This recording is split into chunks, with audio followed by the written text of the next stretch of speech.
জাতীয় ঐকমত্য কমিশনের সঙ্গে বৈঠকে এনসিপি, আলোচ্য সূচিতে জুলাই সনদ বাস্তবায়নের রূপরেখা।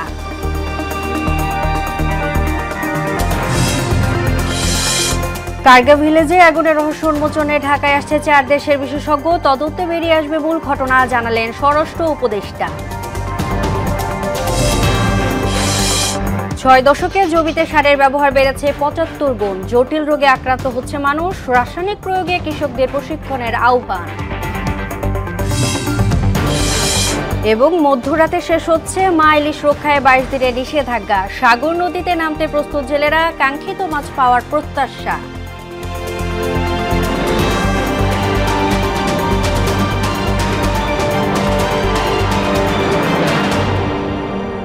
আসসালামু আলাইকুম, সবাইকে মোহনা সংবাদে স্বাগত। শুনছিলেন শিরোনাম, পুরো সংবাদের সঙ্গে আছি আমি তাজরিন নাহার মুক্তি। জুলাই সনদ নিয়ে রাজনৈতিক অঙ্গনে চলমান আলোচনার মধ্যেই জাতীয় ঐকমত্য কমিশনের সঙ্গে বৈঠকে বসেছে জাতীয় নাগরিক পার্টি এনসিপি।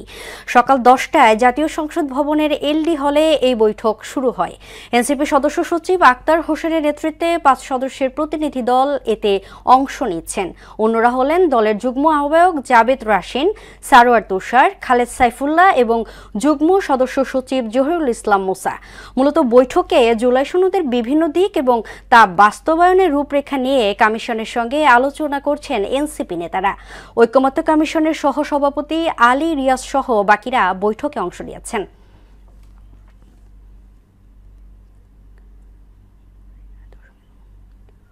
দর্শক, এই নিয়ে আরো জানাতে জাতীয় সংসদ ভবনের সামনে থেকে যুক্ত হচ্ছেন আমাদের সহকর্মী সিরাজি নিম্মি। নিম্মি, এনসিপির সঙ্গে ঐকমত্য কমিশনের চলমান বৈঠকের সর্বশেষ কি তথ্য আছে আপনার কাছে, আমাদের জানাবেন।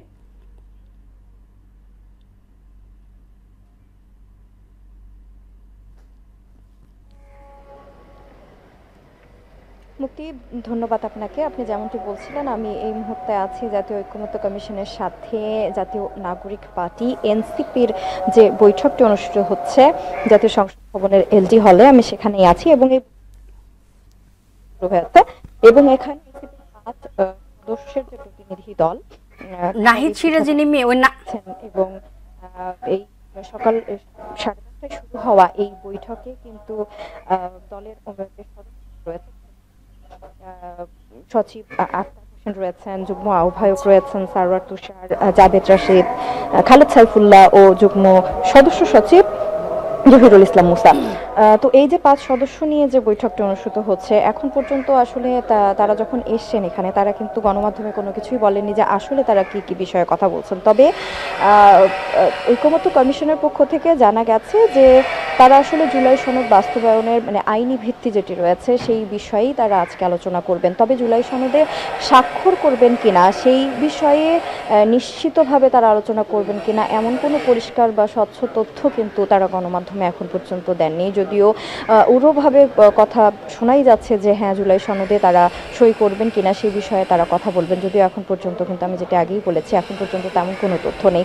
তো এর আগে গত 17ই অক্টোবরের কথা যদি বলতে হয়, যেদিন জাতীয় সংসদ ভবনের এই দক্ষিণ প্লাজায় জুলাই সনদ স্বাক্ষরের অনুষ্ঠান ছিল, সেখানে কিন্তু এনসিপির কোনো প্রতিনিধি কেউই কিন্তু সেখানে যায়নি এবং সেদিন দলটির পক্ষ থেকে 3টি শর্তের কথা বলে দেওয়া হয়েছিল। যেই শর্তগুলোর মধ্যে রয়েছিল যে টেক্সট ও গণভোটের প্রশ্নটি যেটি রয়েছে সেটি কিন্তু জনগণের কাছে প্রকাশ করতে হবে গণভোটের মধ্য দিয়ে, এবং গণভোটের মাধ্যমে জনগণ যদি জুলাই সনদে রায় দেয় তবে নোট অফ ডিসেন্ট যেগুলো রয়েছে ভিন্ন মতের বিষয়গুলো, সেগুলোর কোনো কার্যকারিতা থাকবে না এবং গণভোটের রায় অনুযায়ী আগামী নির্বাচিত সংসদ তাদের উপর প্রদত্ত গাঠনিক ক্ষমতা বলে সংবিধান সংস্কার করবে। এই 3টি বিষয়ের কিন্তু তারা বলেছিল।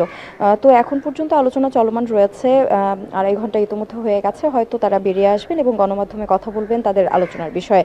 তো এই ছিল জাতীয় সংসদ ভবনের এলজি হল থেকে আমার কাছে সর্বশেষ। নিমি, আপনাকে ধন্যবাদ। বিমানবন্দরের কার্গো ভিলেজে আগুনের রহস্য উদ্ঘাটনে 4 দেশের বিশেষজ্ঞদের আমন্ত্রণ জানানো হয়েছে বলে জানিয়েছে স্বরাষ্ট্র উপদেষ্টা জাহাঙ্গীর আলম চৌধুরী। অস্ট্রেলিয়া, চীন, তুর্কি ও ইংল্যান্ডের বিশেষজ্ঞদের সমন্বয়ে গঠিত দল আগুনের ঘটনায় বিস্তারিত প্রতিবেদন দেবে বলেও জানান তিনি। এ ঘটনায় নাশকতা বা গাফিলতি থাকলে তা তদন্তে বের হবে বলেও মন্তব্য করেন তিনি। তবে আগুন লাগার পর বিমানবন্দরের নিজস্ব অগ্নি নির্বাপন দল ও ফায়ার সার্ভিস দ্রুত রেসপন্স করতে করলেও কার্গো ভিলেজে দাহ্য পদার্থ থাকায় আগুন নেভাতে সময় লাগে বলেও জানান উপদেষ্টা।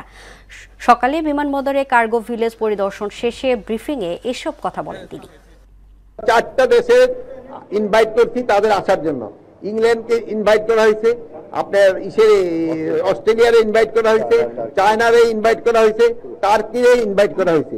তাদের স্পেশালিস্ট আমরা আনতে চাচ্ছি, তারা একটা ইনভেস্টিগেশন করে মানে কারণটা কি এবং কে দায়ী এটা তারা বের করতে পারবে।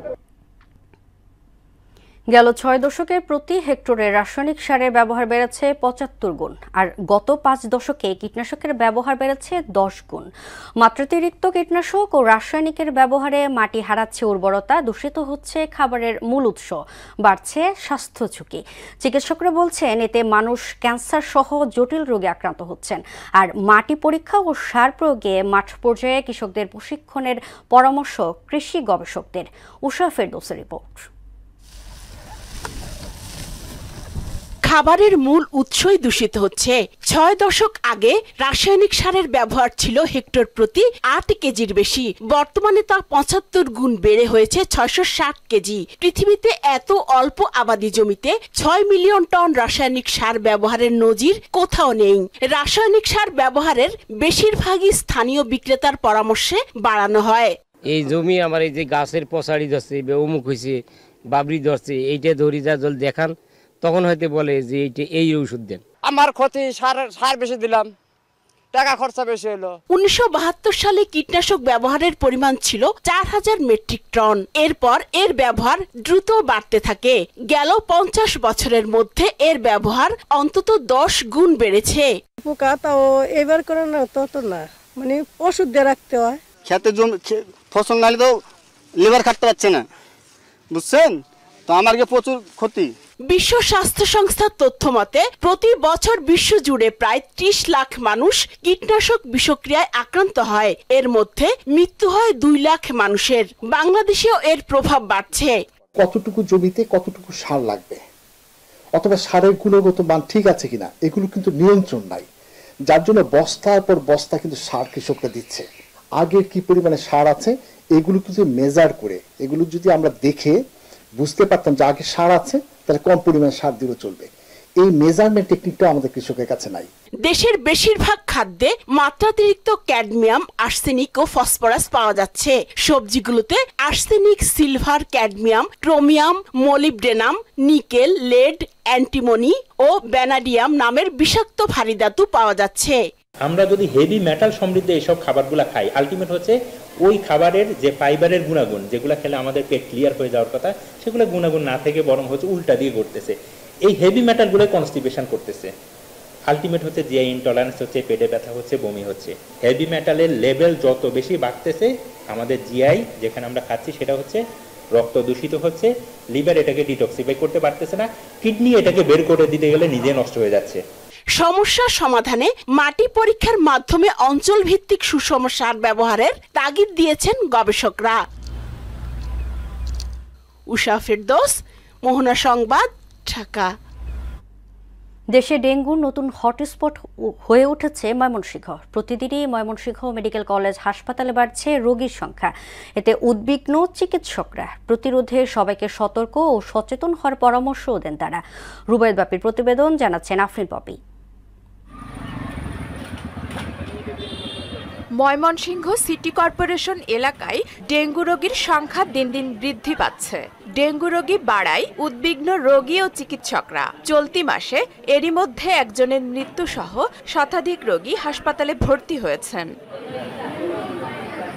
এবছর 2025 সালে এখন পর্যন্ত 1200-র বেশি ডেঙ্গু রোগী ময়মনসিংহ মেডিকেল কলেজ হাসপাতালে ভর্তি হয়ে চিকিৎসা নিয়েছেন।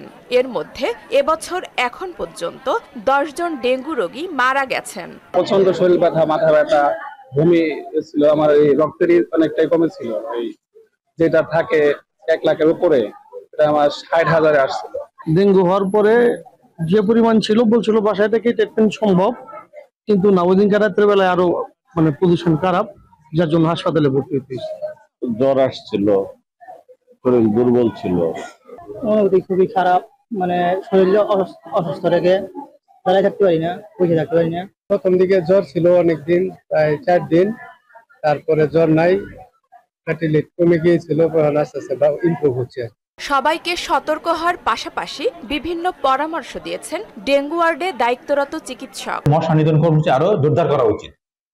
আচ্ছা, আর জনগণের প্রতি আমাদের যে মেসেজ, যে বার্তা, সেটা হচ্ছে যে আপনারা অবশ্যই আপনার ব্যক্তিগত যে সুরক্ষা যে ব্যবস্থা, এটা আপনারা নিবেন, কখনোই মশারি ছাড়া থাকবেন না।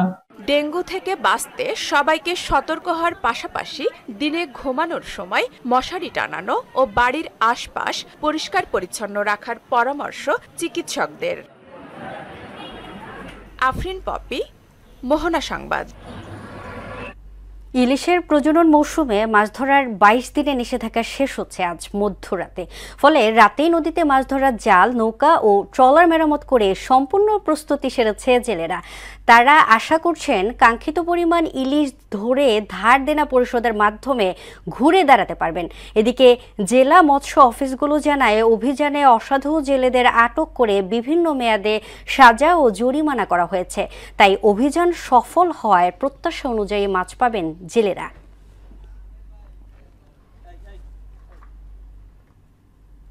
দর্শক, এ বিষয়ে আরো জানাতে বরগুনা থেকে সরাসরি যোগ দিচ্ছেন আমাদের সহকর্মী সাগর আকন।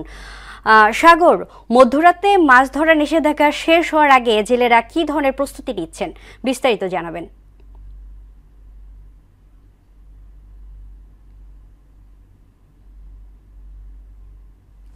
মুক্তি, আপনি যেমনটি বলছিলেন যে আসলে যে 22 দিনের যে ইলিশের উপরে যে নিষেধাজ্ঞা ছিল, সেই নিষেধাজ্ঞা কিন্তু রাত 12টায় শেষ হচ্ছে।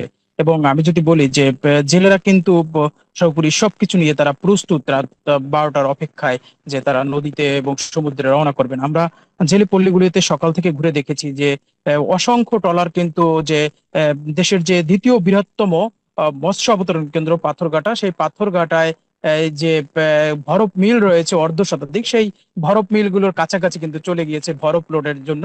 এবং আমরা দেখেছি সকাল থেকে ঘুরে যে তাদের যে তৈল এবং তাদের যে সমুদ্রে থাকার জন্য যে রসদ দরকার, সেই রসদ তারা ভরে কিন্তু তারা চলে গিয়েছে বরফ মিলগুলিতে। সেক্ষেত্রে কিন্তু বলা চলে যে আসলে জেলেরা পুরোপুরি কিন্তু প্রস্তুত তারা মাছ ধরার জন্য। আমরা জেলেদের সাথে কথা বলেছি, তারা যেটি আমাদেরকে জানিয়েছে, তারা বলেছে যে এই দীর্ঘদিনের কষ্টের পরে কাঙ্ক্ষিত যে আশা, আসলে যে ধার দেনায় ঋণে জর্জরিত হয়ে গিয়েছেন তারা, সেই ধার দেনা এবং ঋণ থেকে তারা বাঁচতে পারবেন এবং কাঙ্ক্ষিত যে ইলিশ, সেই ইলিশ পর্যাপ্ত পরিমাণ ধরা পড়বে বলে জেলেরা আশা করছেন।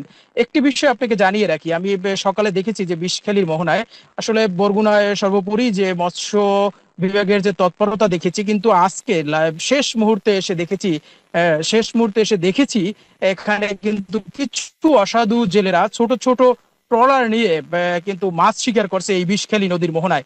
সেক্ষেত্রে কিন্তু আমরা দেখেছি যে এর আগে কিন্তু যে মৎস্য বিভাগের যদি তৎপরতা দেখা গেছে নদীতে, কিন্তু আজকে সকালে কিন্তু এই শেষ মুহূর্তে এসে কিন্তু সেরকম কিন্তু তৎপরতা দেখা যায়নি, যে কারণে কিন্তু এই যে বিষখালী নদীর মোহনায় শখানিক ট্রলার কিন্তু মাছ শিকার করছে নির্বিচারে। মুক্তি এবং যারা জেলেরা রয়েছেন তারা কিন্তু দাবি করেছেন, যারা অসাধু জেলেরা মাছ শিকার করছেন তারা যদি এভাবে বিগত দিনগুলিতেও করে থাকে, সেক্ষেত্রে কিন্তু তারা কাঙ্ক্ষিত ইলিশ পাবেন না। তো মুক্তি, এই ছিল বরগুনা থেকে সবশেষ। সাগর, আপনাকে ধন্যবাদ। জাতীয় বিশ্ববিদ্যালয়ের নানা আয়োজনে পালিত হলো আইন বিভাগের ৭২তম প্রতিষ্ঠাবার্ষিকী। সকালে অনুষ্ঠানটি উদ্বোধন করেন প্রধান বিচারপতি ডক্টর সৈয়দ রেফাত আহমেদ। এ সময় একটি র্যালি বিশ্ববিদ্যালয়ের আইন বিভাগের সামনে থেকে বের হয়ে বিভিন্ন সড়ক ঘুরে কাজী নজরুল মিলনায়তনে শেষ হয়। বিশ্ববিদ্যালয়ের উপাচার্য সালে হাসান নকিব, উপাচার্য সহ আয়োজক কমিটির সদস্যরা এ সময় উপস্থিত ছিলেন। আধিপত্য বিস্তারকে কেন্দ্র করে ব্রাহ্মণবাড়িয়ায় দুই পক্ষের সংঘর্ষে একজন নিহত ও ২০ জন আহত হয়েছে। সকালে সদর উপজেলার সাদেকপুর ইউনিয়নের বিরামপুর গ্রামে এই সংঘর্ষের ঘটনা ঘটে। নিহত নাসির ওই গ্রামের মৃত মইজুদ্দিনের ছেলে। ব্রাহ্মণবাড়িয়ার সদর থানার ভারপ্রাপ্ত কর্মকর্তা আজহারুল ইসলাম জানান, পুলিশ খবর পেয়ে ঘটনাস্থলে গিয়ে পরিস্থিতি নিয়ন্ত্রণে আনে। ফের সংঘর্ষ এড়াতে এলাকার পুলিশ মোতায়েন রয়েছে। নিহতের মরদেহ ময়নাতদন্তের জন্য ব্রাহ্মণবাড়িয়ার সদর হাসপাতালের মর্গে পাঠানো হয়েছে। নির্বাচন সামনে রেখে সবাইকে ঐক্যবদ্ধ হয়ে কাজ করার আহ্বান জানালেন বিএনপির যুগ্ম মহাসচিব অ্যাডভোকেট আব্দুস সালাম আজাদ। দেশের উন্নয়নের তারেক রহমানের হাতকে শক্তিশালী করার তাগিদও দেন তিনি। আর গেল 17 বছর স্বৈরাচারী আমলে যারা জনগণের সাথে ছিলেন দল তাদের মূল্যায়ন করবে বলে জানান বিএনপির জাতীয় নির্বাহী কমিটির প্রান্তিক জনগোষ্ঠী বিষয়ক সম্পাদক এম এ মালেক। মুন্সিগঞ্জের দর্শক, আমি আবারও বলছি, আয়োজনে আলোচনা সভায় তারা এসব কথা বলেন। তানজিদ ভুঁইয়ার প্রতিবেদন। রাষ্ট্র কাঠামো মেরামতের 31 দফা বাস্তবায়নে আলোচনা সভার আয়োজন করে মুন্সিগঞ্জের লৌহজং উপজেলার বলতুলি ইউনিয়ন বিএনপি ও এর অঙ্গ সংগঠন। এতে বক্তারা বিগত সময়ে জেল জুলুমের কথা তুলে ধরে আগামী দিনে সবাইকে ঐক্যবদ্ধ থাকার আহ্বান জানান। কিভাবে পুলিশ নির্যাতন অত্যাচার করছে। সভায় স্থানীয় নেতৃবৃন্দরা আশা প্রকাশ করে বলেন, দুঃসময়ে যারা দলের পাশে ছিল তারাই আগামী দিনে বিএনপিকে এগিয়ে নিয়ে যাবে। অনুষ্ঠানে প্রধান বক্তা ছিলেন বিএনপির জাতীয় নির্বাহী কমিটির প্রান্তিক জনগোষ্ঠী বিষয়ক সম্পাদক এম এ মালেক। এ সময় নির্বাচনকে পেছানোর ষড়যন্ত্র চলছে বলে অভিযোগ করেন তিনি। আমাদেরকে সেই সকল ইতিহাসকে মনে রেখে আগামীতে ভবিষ্যৎ প্রচেষ্টা করতে হবে এবং নব্য যারা এই দেশের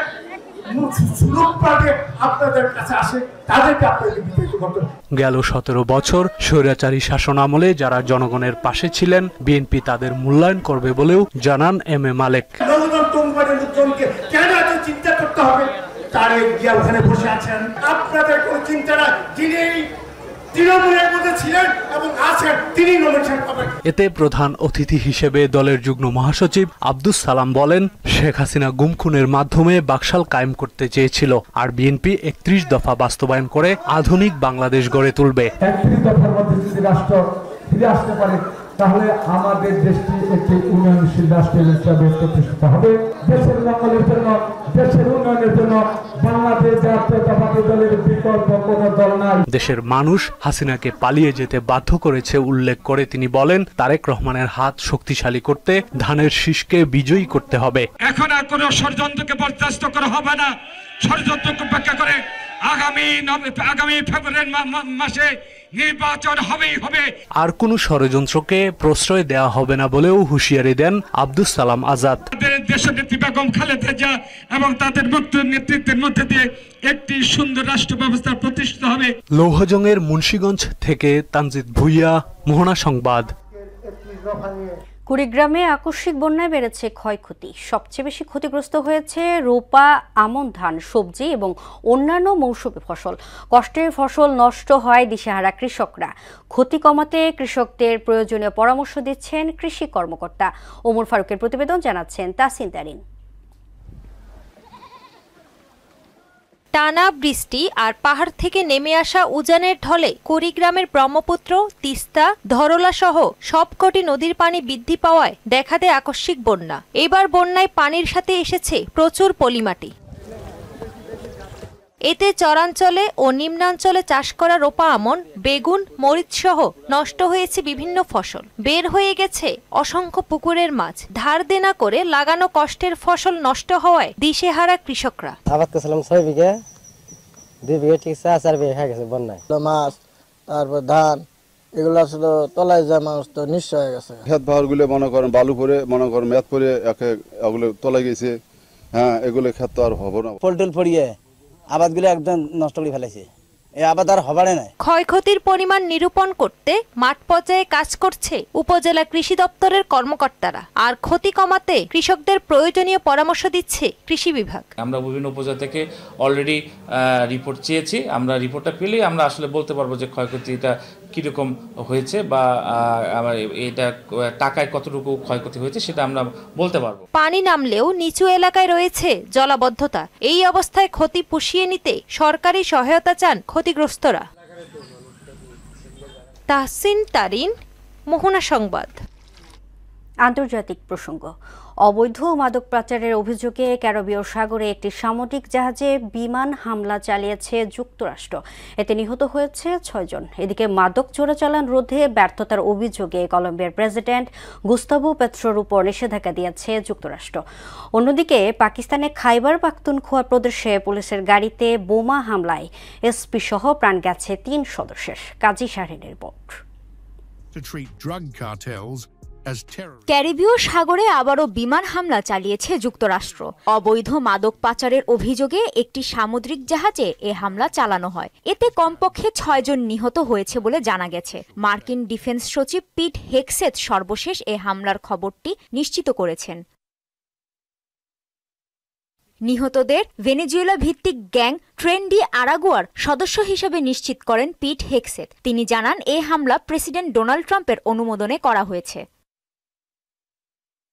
এ নিয়ে ক্যারিবীয় সাগরে 10মবারের মতো হামলা চালিয়েছে যুক্তরাষ্ট্র। এ সকল হামলায় প্রাণ গেছে মোট 43 জনের। এদিকে ভেনেজুয়েলায় সামরিক উপস্থিতি আরও বাড়াচ্ছে যুক্তরাষ্ট্র।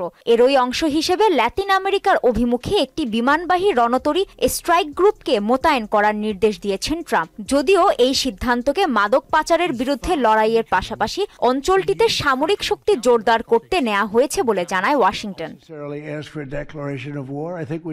অন্যদিকে মাদক চোরাচালান রোধে ব্যর্থতার অভিযোগে কলম্বিয়ার বামপন্থী প্রেসিডেন্ট গুস্তাভো পেত্রোর ওপর নিষেধাজ্ঞা দিয়েছে যুক্তরাষ্ট্র।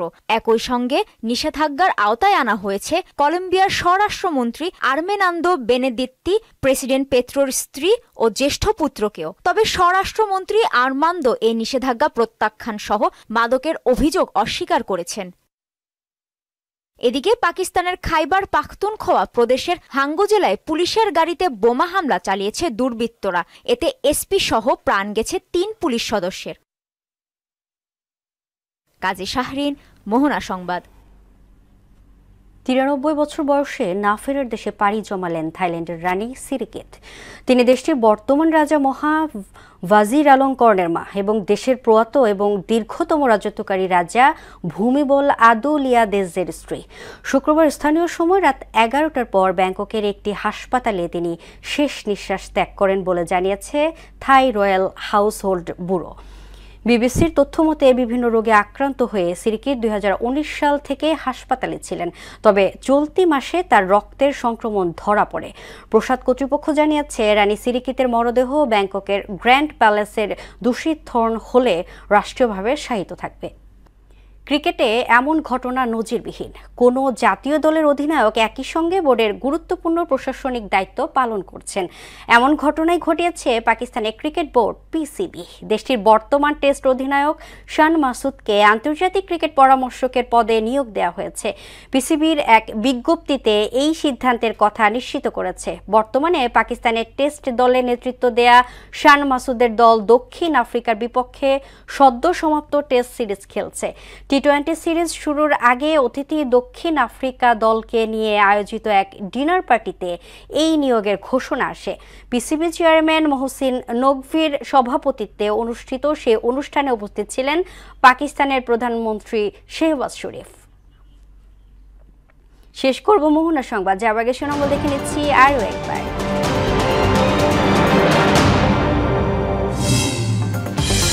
জাতীয় ঐকমত্য কমিশনের সঙ্গে বৈঠকে এনসিপি। আলোচ্য সূচিতে জুলাই সনদ বাস্তবায়নের রূপরেখা।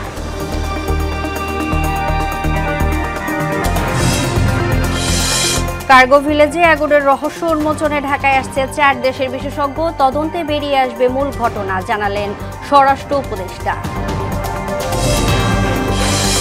6 দশকে জমিতে সারের ব্যবহার বেড়েছে 75 গুণ। জটিল রোগে আক্রান্ত হচ্ছে মানুষ। রাসায়নিক প্রয়োগে কৃষকদের প্রশিক্ষণের আহ্বান। এবং মধ্যরাতে শেষ হচ্ছে মা ইলিশ রক্ষায় 22 দিনের নিষেধাজ্ঞা। সাগর নদীতে নামতে প্রস্তুত জেলেরা, কাঙ্ক্ষিত মাছ পাওয়ার প্রত্যাশা। এই ছিল মোহনার সংবাদে। পরবর্তী সংবাদ বিকেল 5:30টায়। এর আগে বিকেল 3টায় দেখবেন সংবাদ এক নজরে। মোহনার সবশেষ খবর জানতে ভিজিট করুন www.mohuna.tv। সংবাদ দেখতে পারেন ফেসবুক ও ইউটিউবেও। এতক্ষণ সঙ্গে থাকার জন্য ধন্যবাদ।